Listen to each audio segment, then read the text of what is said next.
Hi guys, and welcome to or welcome back to the channel. Today I'm going to be talking about this. This is a wired remote for my camera. If you've been here for a while, you know that this is the Nikon Z50 Mark II camera, and this is the wired remote that goes to this camera. So we're going to talk about whether this is worth buying or not. And I will have a link to this down in the description box below. Hi guys, I just want to interrupt your video for one quick moment and ask a favor. YouTube is telling me that the majority of my viewers are not subscribed to the channel. So if that's you, if you're watching and you're not subscribed, I would so appreciate if you would subscribe. Also, if you're enjoying this video, please give me a thumbs up. And if you hit that bell icon, it will notify you when I upload videos in the future. I really do appreciate your support and it helps me continue to make videos just like this. Thank you so much. Now back to your video. So first, let me say this is my first experience with a wired remote on a camera. My previous camera was a DSLR and I had a little wireless remote. It was really small and the trend was kind of like to hide it in your hand and take photos of yourself and that sort of thing. I did do that just to experiment with it. It was kind of fun, but I mostly used it when I was on a tripod.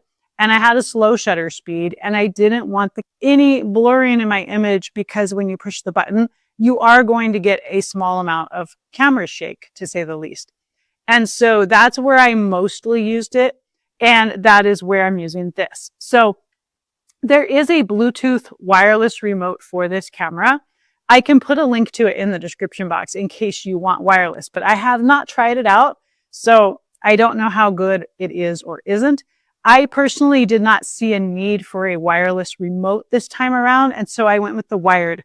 I kind of worry about connectivity issues with a Bluetooth remote and that sort of thing. I wanted to know that I'm going to get my shot. I don't want to be doing it and missing my shots because of some kind of connectivity issue.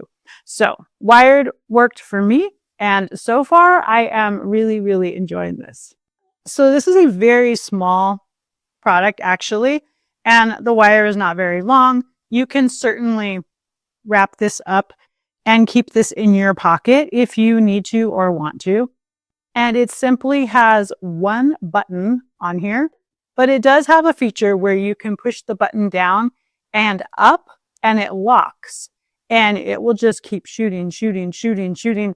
It shoots really, really fast. So I don't know who would possibly want that many images that they would need to do that. But I guess there could be a moment going, I guess it would be kind of a long moment of a lot of action. And then you want to go through them later and pick out the best ones, I guess. But it shoots a lot, like just holding it down for a second. It's like, whoa, I've got like 20 or 30 pictures already.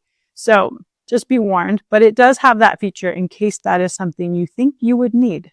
So one thing I find concerning is I went looking in the instruction manual just to make sure I knew which port I was going to plug it into. And I noticed while I was there, and I'm pointing this out because most of the time I don't read instruction manuals, but while I was there making sure I was picking the right port, I noticed that it said, and this is really, really important, that you need to make sure your camera is turned off when you plug this in. And that if your camera is on, you could actually damage this and it won't work anymore. So that's pretty huge. I actually labeled this. I labeled this to have the camera off, just as a reminder, because I don't use this all the time and I might pull it out and forget at some point in the future.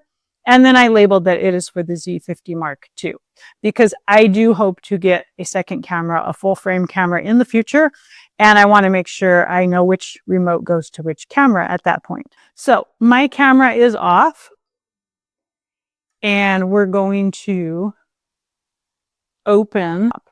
There's a bottom one down here for the HDMI cable and you don't want that. So you want to go in the top one. It says microphone, and then headphones and remote. It even has a little picture there of the remote. So we're going to do the bottom port, which is for headphones and remote. And we're going to plug that in. Now you can turn your camera on. And let's pretend we have an amazing view here.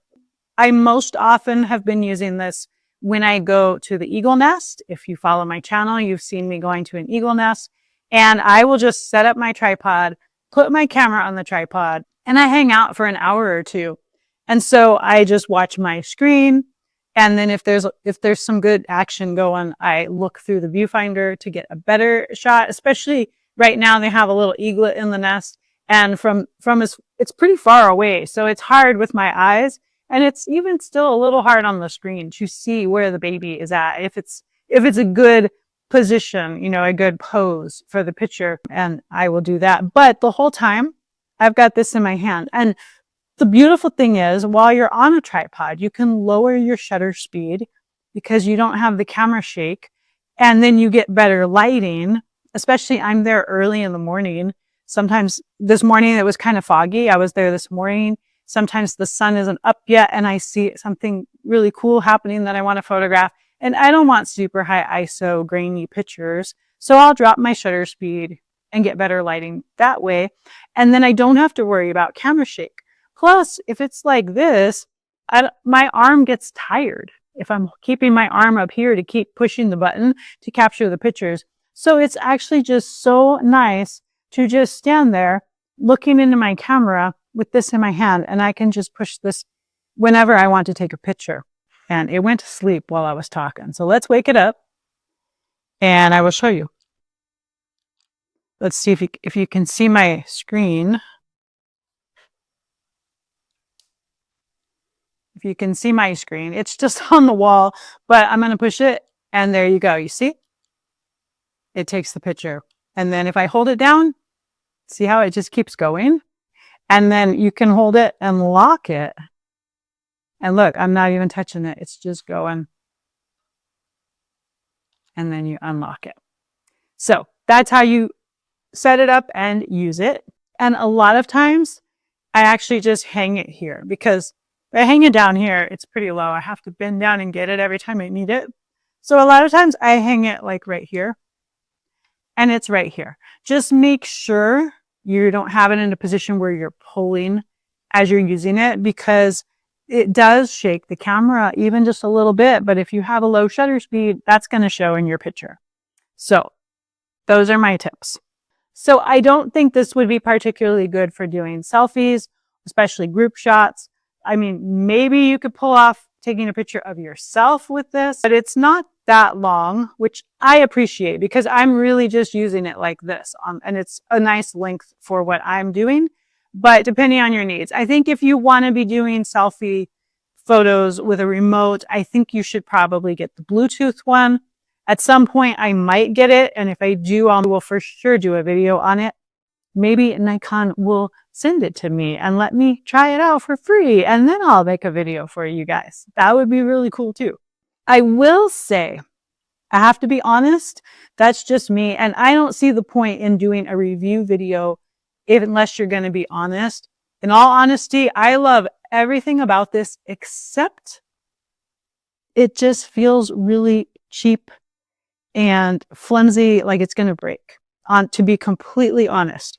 And I don't know if you can hear that. There's like a rattle. Like, come on, Nikon. Like, really? Is this the best you could put out? I don't know. I mean, there is like an off-brand one out there. I'm actually kind of curious to see how it would compare to this. I don't know. It would be sad if the off-brand one is actually better quality than the Nikon one. But yeah, I honestly think Nikon could have just done better. It wouldn't take a whole lot, but it could have been a lot better. Unless I just got a bad one. I don't know. If you have this, please let me know in the comments if it's the same, if it feels really cheap and if it's rattling. I don't know. It's a little weird. So far, everything I have ever bought from Nikon has been really good quality. So I'm kind of surprised. And I guess I would have to say that is the only con. And it's not bad enough that I would return it and say I don't want it. I do really like it. It is really helpful.